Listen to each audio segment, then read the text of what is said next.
Did you know? If you have SCP Containment Breach downloaded onto your computer, you can go and add new content to the game right now, in a matter of minutes. And I'm not talking about replacing textures or sound effects with custom ones, or changing the size of 173. That's not adding new content, that's replacing or editing content that already exists. I'm talking about adding new items that are obtainable in the game without much effort required. Now, it's not like you'll be able to add wholly unique items to find around the facility, not to crush your dreams of adding a gun to SCP Containment Breach within 10 minutes all by yourself, but that won't be possible without modifying the game's code, as far as I'm aware. However, it is possible, and very easy, to add a new drink to the game. Specifically, a new drink to be ordered from SCP-294. In case you've forgotten, SCP-294 is an anomalous vending machine. Upon the user inserting 50 cents into the machine, they are not presented with a list of options, but rather a keyboard that lets the user type any liquid of their choice, which is then dispensed as a beverage. When I say any liquid, I mean not just any liquid, but any matter, as long as said matter is close enough in proximity to SCP-294. The user can also enter more metaphysical concepts into 294. For example, if the user enters my favorite drink, 294 will actually dispense the user's favorite drink. The original article is quite an interesting read. I would highly recommend it. SCP-294 is one of the SCPs included in Containment Breach, and it can be found inside the cafeteria, which always generates somewhere within the entrance zone. Upon inserting 2 quarters found throughout the facility, you're indeed able to order a wide variety of drinks, liquids, or metaphysical concepts for your in-game character D9341 to drink. The 294 drinks usually have a message describing how it tastes, but they can also inflict a number of different effects on you. They can buff your stamina usage, damage you, blur your vision, insta-kill you, or they can even explode. If a drink kills you, it almost always has a special death message describing what state your dead body was in when the cleanup crew found you. Since there are so many drinks you can order and each drink has different effects, obviously the game needs some way to store the drink's data, preferably in such a way that is flexible and customizable, allowing for any needed changes to be easy to make. And that's exactly what the developers did. All of the drink data is stored in SCP-294.ini, located in the game's data folder. Here you can see every drink in the game organized in a nice list, including all possible names for a particular drink, as well as the drink's color, transparency, and all the effects it grants upon drinking it. And because it's an INI file, there is nothing stopping you from editing the drink's data or even adding your own custom drinks to the file, which can then be ordered from SCP-294 in the game. By just typing out a drink name and a list of stuff, you can add a new item to SCP Containment Breach that is fully obtainable without any further modifications necessary. In fact, you can even add new drinks while playing, because the game only checks the file when a drink is ordered or if a drink is used. There are a few things you'll need to know in order to ensure the drink actually works the way you want it to, but I'll cover that in due time. First, let's run down every possible parameter an SCP-294 drink can have. The INI file does have a helpful list of them at the top, but it doesn't include every parameter that's possible to use, so that's where I come in.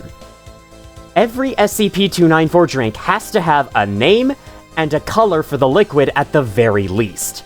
Optional parameters include the liquid's transparency, referred to as alpha, the liquid's glow, a sound effect for dispensing the drink, whether or not the drink is explosive, a sound effect for using the drink, a message displayed upon using the drink, the message displayed upon refusing the drink, whether the drink is lethal, whether the drink is lethal with a delay, the death message shown upon dying to the drink, if applicable, an effect on the blink meter's decay with an accompanying timer, an effect on the stamina meter's decay with an accompanying timer, whether the drink gives a stomachache, whether the drink heals or harms you and by how much blood the drink steals from you or gives you, whether the drink makes you vomit and how long it takes to do so, whether the drink blurs your vision and for how long, and finally, whether the drink shakes the camera and for how long. So, that's a lot. Let's go through each parameter one at a time in detail, so I can better clarify what they're actually doing. First up, the names. The drink's first name must be preceded by a left square bracket, since that's what the game looks for to recognize where one drink ends and another begins. If the drink has multiple names, they must be separated with a vertical bar with no spaces in between. You're not required to have a right square bracket on the end, but it makes it look a little nicer. A drink name can end with a space, but should not begin with a space, or else the game will not recognize the name. A drink's name cannot be blank, as the game will only search the INI file if you've actually typed something into 294. A name also cannot only consist of spaces. The only special character that can be typed into SCP-294 is a dash, so including any other special characters in your drink name will make it impossible to type out the whole name in the game. If your drink has multiple names, and two of the names include the same word with one on its own and one with a second word in front of it, make sure the one word on its own is earlier in the list of names, or else the game won't recognize that name. The reason why is that the scanning process finds the first instance of the name on the line, sees that it's not the start of a drink name, which causes it to move on to the next line without scanning the rest of it. Do it the other way around, and the scanning process will find the right name first. Drink names as well as parameter names are not case sensitive, as the game will just set them all to lowercase when it's time to process them. However, parameter names must use the correct spelling and spacing, and you must also follow them with an equal sign along with the appropriate data types and inputs. With that all covered, now's a perfect time to get into the details for all the remaining parameters. A drink's color is stored in the RGB format, requiring 3 numbers for the R, the G, and the B. These numbers can range from 0 up to 255. The spacing of these numbers does not matter, just make sure each number is separated by a comma. My recommendation here is to look up an RGB color picker on the web, use their much more intuitive interfaces to find your desired color, then take the 3 values shown and plug them in here. As mentioned previously, the color is the only required parameter aside from the name. Not specifying a color will cause the game to crash upon ordering the drink. Just including a color is enough for the drink to be fully functional, although the drink won't really do anything if there aren't any other parameters. Speaking of other parameters, the liquid's alpha, or transparency, is a decimal that ranges from 0.0 to 1.0. 1.0 means the liquid is opaque, 0.0 means the liquid is invisible, values in between are in between. If no alpha is specified, the default value is 1.0. The liquid's glow is a boolean, just true or false. If glow is true, the liquid glows. If unspecified, the default value is false. The dispense sound is a file path from the game's main folder to the desired sound effect. All of Containment Breach's sound effects are in the SFX folder, and most 294 drinks use the Dispense 0, Dispense 1, Dispense 2, and Dispense 3 sounds located under SCP-294. However, you can point the file path to any sound effect in the game if you want to, which the developers already did for drinks like the Cup of Fear. If this is your wish, find your desired sound effect in the game's disorganized mess of a sound effects folder, then write down the file path to the sound file, making sure to spell the names correctly. If you mess that up, upon trying to order your drink, the game will abort the ordering process.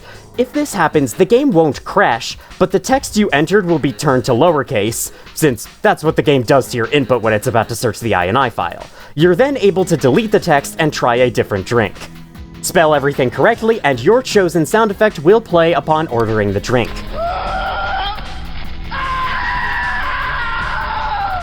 The game will hang on this dispensing screen until the sound effect is finished playing.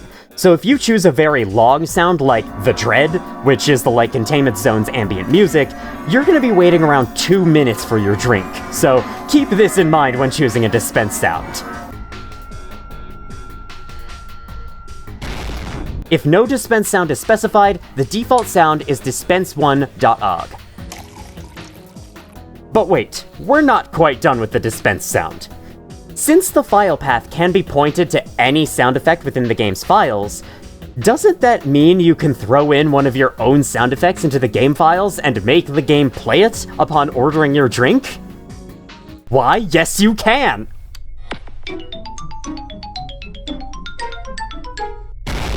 For the sake of organization, I'd recommend placing any new sounds in either the 294 folder or in the custom folder inside of music. That way, they're out of the way of all the other sounds that already existed. In addition, Containment Breach's sound effects are in the OGG Vorbis format, and although the game says waveform also works for custom music, I'd recommend using OGG just to be safe. But yes, you can add your own custom sound effects to Containment Breach through SCP-294 drinks. It might not be exactly what you wanted the sound effects to be used for, but I think the fact that you can do this in less than 10 minutes of work is awesome. There is a lot of potential in store with the 294 drinks, and it's quickly become one of my favorite features in this game, just for the sheer ease of customizability on the player's end. But I digress, let's get back to the parameters. The explosion is another boolean. If true, the drink will explode the moment the dispensing screen goes away and control is returned to you.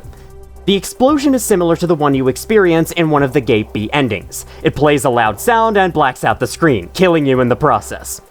If a drink is going to explode, then any parameters outside of color and the death message are unnecessary.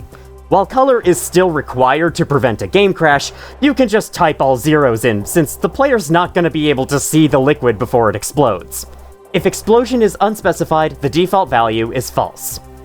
The sound for consuming your drink is similar to the dispense sound, a file path to whatever sound effect you please. The 294 folder has a number of basic drinking sound effects that you can use, but once again, you can make the sound effect anything that you wish, including custom sounds you've added to the files. If no sound is specified, then no sound is played upon using the drink, aside from Pick Item 2, which always plays upon selecting a cup from the inventory. The message displayed upon using the drink is a string, though no quotations are necessary. Though this text is used to describe the drink's taste in most cases, the message can be whatever you want. Keep in mind that if the message is too long, the text will run off of the screen in-game, which actually happens with the Cup of Monkey Island grog. So it's best to keep messages brief and concise. If no message is specified, there will be no message upon using the drink, unless you have a refuse message. Normally, upon using a drink, the drink will be taken from your inventory and replaced with an empty cup, since you obviously drank it. But if a refuse message is specified, the drink will not be consumed, and as such, can be used again. If both a refuse message and a normal message are specified, the refuse message takes priority. Just like the normal message, the text can be whatever you want, though in most cases, a refuse message indicates a reason why D9341 doesn't want to drink it. Despite what you may assume, refuse messages do not prevent any other specified drink effects from applying. Right here, even though I'm refusing this drink, I still get the blink and stamina effects from it. And since the drink isn't consumed, I can continue to use it and continue to receive these buffs as many times as I want to. This makes the refuse message quite possibly the most overpowered drink effect of them all. If no refuse message is specified, of course, the drink will be consumed as normal. Strangely, drinks with a refuse message will have the cup of in the item's name removed, which leaves just the name of the drink itself. Why does this happen? Well, as mentioned before, the game accesses the INI file in two situations, when ordering a drink and when using a drink. When ordering, the game will take the name you entered and use it to search the INI file to find a matching name. If a match is not found, you get out of range and have to start over. But if a match is found, it'll then grab the color, alpha, glow, dispense sound, and explosion parameters listed underneath the section header with the matching name. It then gives the resulting drink item the name Cup of, followed by the exact characters you entered into 294. Remember that, it'll be important later. It does not take in any of the other parameters, meaning those parameters are not actually stored in the drink. Instead, when the drink is used, the game will check the INI file again, and only then will it look for and grab the remaining parameters, which are then applied in the game. Of course, to check the INI file again, the game needs the drink's name in order to find the appropriate section again. Because the drink item's name matches what you entered into 294, it can just use that, but it has to remove cup of from the name first. The way they accomplish this is by directly editing the item's name to remove cup of. I'm only a beginner programmer, but I feel like there has to be a better way to do that, right? Normally you wouldn't see this, because by the time you can check the inventory again, the drink has been consumed and replaced by an empty cup. But if the drink has a refuse message, it is not consumed, and no attempt is made to restore cup of to the item's name, which results in what you see here. Whoops. Oh, don't worry, that's not the strangest oversight SCP-294 has. I'll cover that doozy later. For now, let's get back to the remaining parameters. The drink's lethality is a boolean which, if true, the drink will kill the player upon consumption. It also enables a death message to be set, more on that in a bit. If unspecified, the default value is false. The death timer is an integer that sets how many seconds it takes for the player to die upon using the drink. You can set this timer to whatever you like, even something as high as 10 minutes or 1 hour. Note that the death timer for a 294 drink is different from the death timer the game uses elsewhere in its code and shows in the debug HUD. As far as I can tell, that timer is used to delay the appearance of the "You Died" menu whenever the player dies, which is obviously not what the drink's death timer does. If no death timer is specified, then of course, the player will not die unless lethal is set to true. The death message is a string that is displayed on the "You Died" menu if the drink is lethal, sets a death timer, or explodes. Like the other messages, you can type whatever you want, but every death message in Containment Breach is styled as a post-mortem for D9341 after his body was found in the facility by the Mobile Task Force, so you may want to stick to this theme for your own drinks. Additionally, though death messages have more formatting put in place, the message can run off of the "You Died" menu if it's too long, which actually happens with the cup of element 0. Do note that the game will only acknowledge the death message in the INI file if the drink is lethal, has a death timer, or explodes. Otherwise, the death message you wrote will be ignored, which is important to know for another of the drink's parameters. If no death message is specified and the drink directly kills you, the "You Died" menu will not have a death message on it. The blink and stamina effects are a decimal that range from 0.0 to pretty much anything above. The default value for both is 1.0, which means that the blink and sprint meters will decay at their normal rate. Setting it to 2.0, for instance, doubles the rate of decay, and setting it to 0.5 halves the rate of decay. Stamina effects do not affect stamina regeneration. From there, you can set it to whatever you want in order to grant a buff or a debuff to the blink and/or sprint meters with any intensity that you choose. Setting either value to 0.0 causes the respective meter to not deplete whatsoever, granting you infinite blink or sprint for as long as the accompanying timer is set for. It's important to note that the blink and stamina effects will only last for 1 second if an accompanying timer is not specified. More on that shortly. If no blink or stamina effect is specified, the default value is 1.0. This is actually more impactful than it sounds, because it causes any 294 drink to revert your blink and stamina effects to default if the drink doesn't set one itself. This even occurs with drinks that have a refuse message. This means that the blink and stamina debuff inflicted by SCP-966 can be cured by drinking almost any 294 drink, not just coffee as I previously assumed. Additionally, if something else is buffing your blink or sprint meters, then drinking almost any 294 drink will cancel those buffs by default. Keep this in mind when you go to drink something from SCP-294. The blink and stamina effect timers set how many seconds the specified blink and stamina effects will last before they revert to default. Of course, these timers will not do anything if no corresponding blink or stamina effect is specified. As mentioned before, if no timers are specified, the default value is 1 second.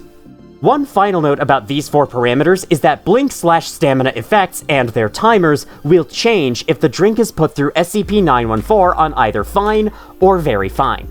The increased effects are much more potent when put through on very fine, as you can probably guess. Very fine also gives a 1 in 5 chance of the drink exploding.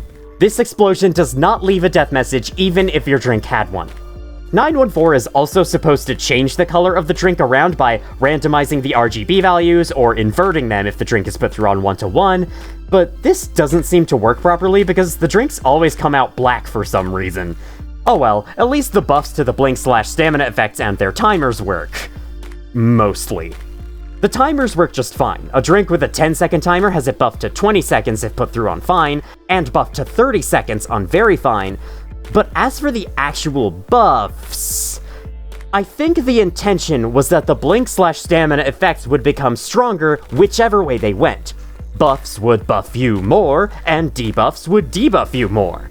That is not quite what happens. Debuffs will debuff you more, but buffs will be converted to debuffs. In the code, the blink and stamina effects taken from the INI file are multiplied by this number here, which increases if the drink was put through 914 on fine or very fine. For reference, if it was put through on fine, this number is 2.0. In order for a blink or stamina effect to be a buff, the number has to be less than 1. From there, well, you do the math. The resulting number is a small debuff to blink and or stamina, rather than a stronger buff. So if you've considered taking a drink to SCP-914 to make it better for some reason, think again. You're not going to get anything good out of it. The stomachache is a boolean, which, if true, gives the player appendicitis, as if they just read that page from SCP-1025. Appendicitis will slowly count up its state value over time. Once the state reaches 10, the game is supposed to show the message, "Your stomach is aching."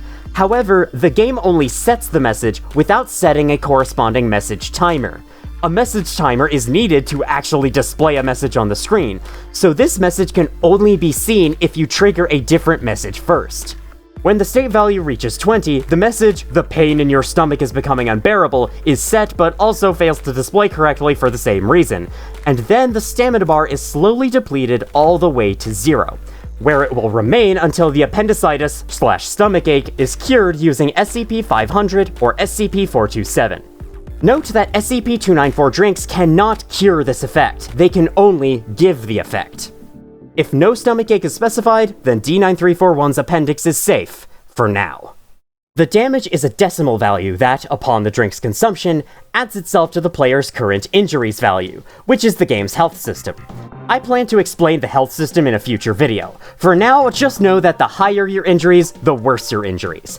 This means that positive values will inflict damage, and negative values will heal damage. Additionally, if the player's injuries are higher than 1.0, then the player will start bleeding. The rate of blood loss increases as the injuries climb higher. Blood loss can also be affected by 294 drinks, so let's cover that as well. Blood loss is a decimal that starts at 0.0 and increases if injuries are higher than 1.0. At 60 blood loss or higher, the player feels faint and is forced to crouch, and at 100 blood loss, the player dies. 294 drinks can, strangely, set this value to anything, which basically means the drink can give you blood or take away your blood. Not sure how that works. Anyway, the value works the same as damage. Positive values bad, negative values good. Since reaching 100 blood loss kills the player, this is a fourth way an SCP-294 drink can kill the player. However, this method will not set a death message even if one is specified. If no damage or blood loss is specified, then the drink will not change those values. Final note before we move on. Even though the game's code damages or heals the player by setting injuries to another value, the INI file uses damage instead. Typing injuries as a parameter for a 294 drink, which the developers accidentally did for the Cup of Chim, will not actually damage or heal the player. You must type damage.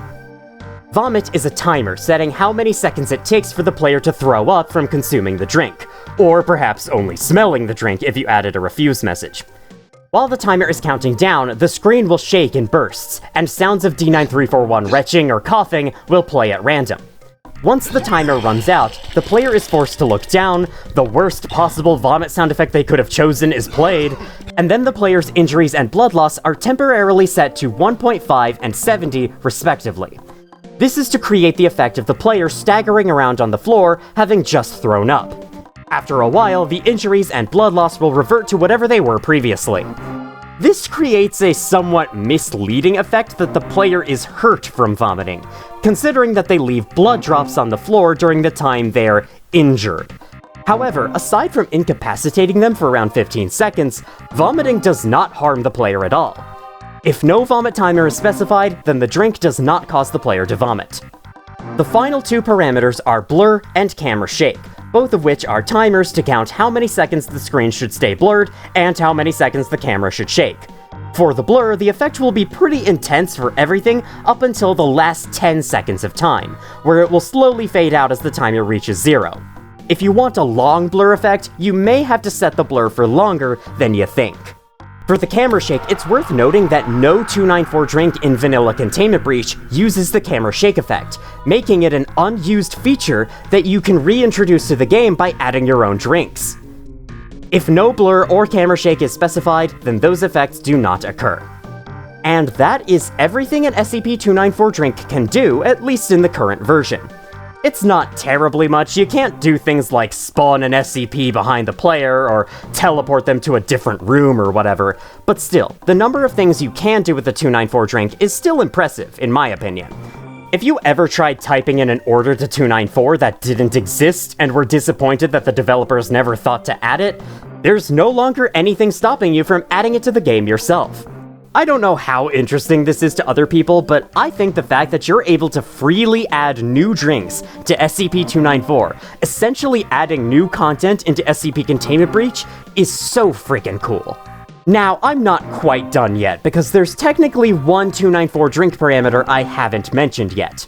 Older versions of the game included a Cup of God, or God mode, which, upon use, would activate God mode, making you invincible to all enemies and hazards permanently. This was achieved with a God mode parameter that would turn it on if set to true. However, not only has the Cup of God been removed from the game since then, so too has the ability for SCP-294 drinks to turn it on. Here's the code that extracts the drink effect parameters from the INI file whenever a drink is used. You can see that it no longer checks for God mode. This makes perfect sense. Having this diegetic ability to turn on a cheat mode is not only weird, but it destroys the balance of the game. If this were still in the game, all you'd have to do to win is reach the cafeteria, order a cup of God, and Bob's your dad.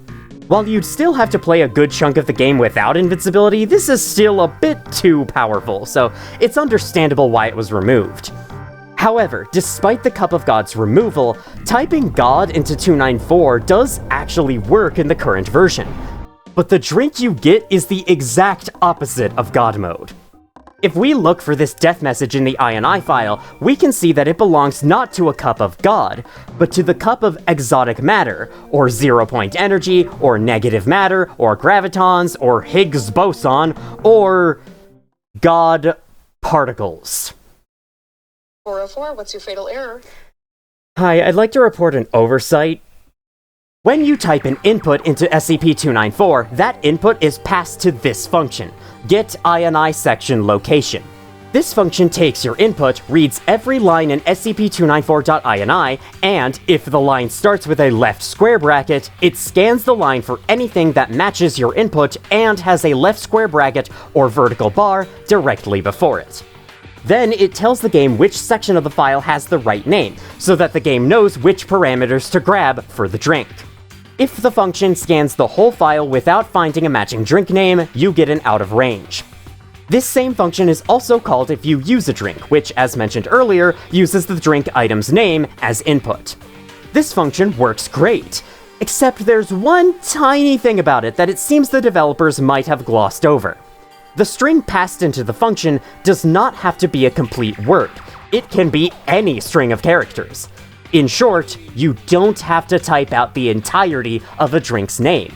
You can just type a portion of it, and the function will still take it, scan the file, successfully find a match, and give you the drink. This seems just fine, and it would be very convenient to have if it were an intentional mechanic SCP-294 had. But that's the thing. The game does not seem to anticipate this possibility, which is why I believe it's an oversight. Not only does the game not complete the word in the 294 menu to show you what you just ordered, but the drink's name in the inventory is also incomplete, because again, the game attaches the exact characters you entered into 294 onto the item's name. I don't think the developers intended for you to have a Cup of Mother-in-Law, or Cup of Los Angeles, or Cup of Wat in your inventory. Because the game never looks at what the name was supposed to be and never tries to complete it, I have to imagine that the player's ability to do this in SCP-294 was unintentional. But hey, it's just a harmless oversight, right? Not quite.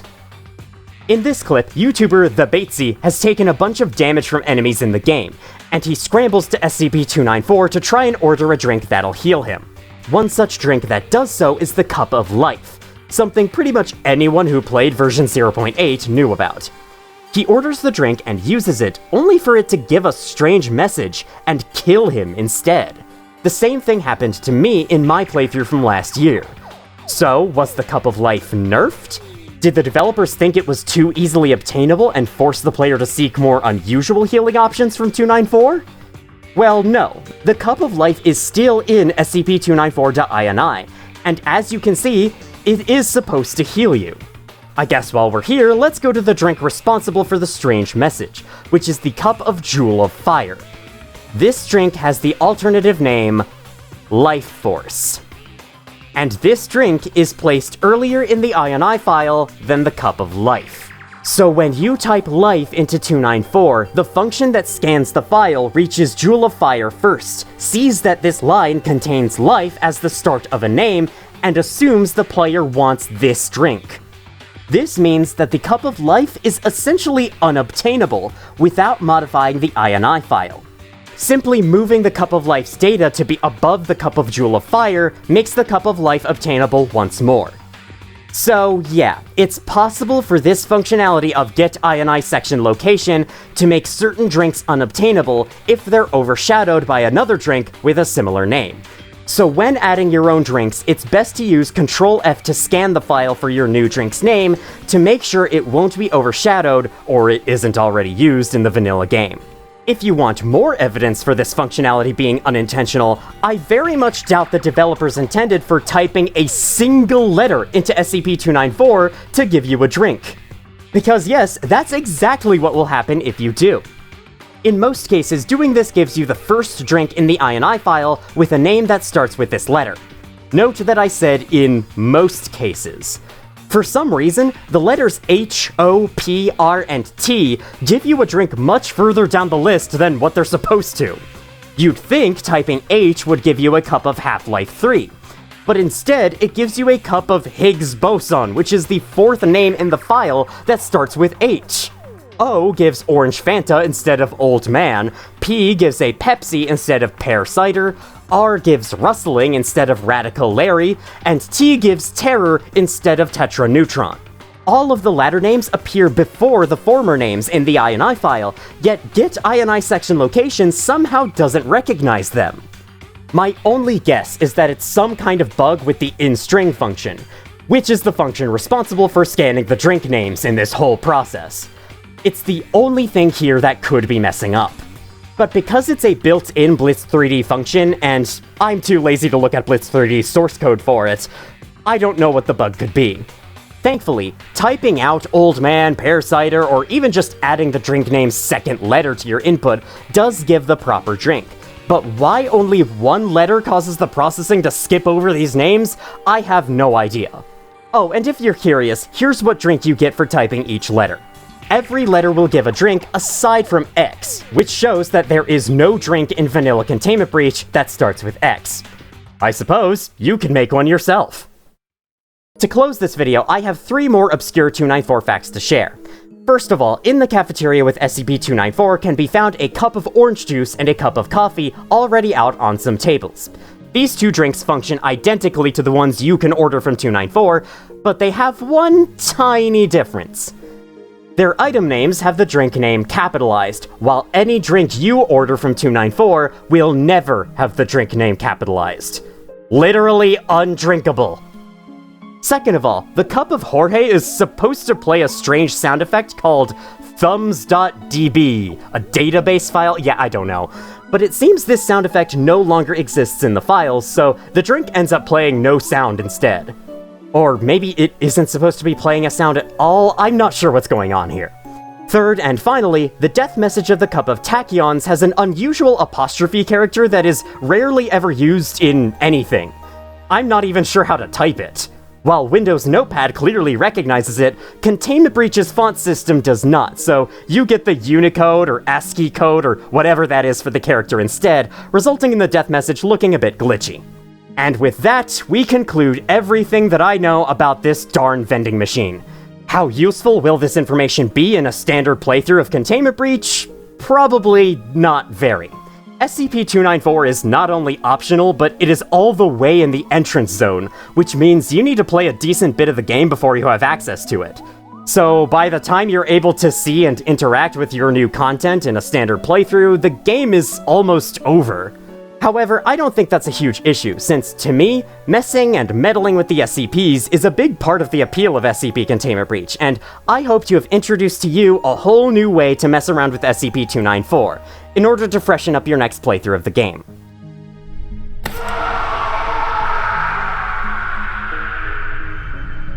Please let me know what you thought about this video in the comments below. I'm planning to do more technical breakdowns of SCP Containment Breach in the future, as there's a lot I could cover, so if this video was interesting and enjoyable to you, that would be the greatest motivation I could ever receive to begin working on more.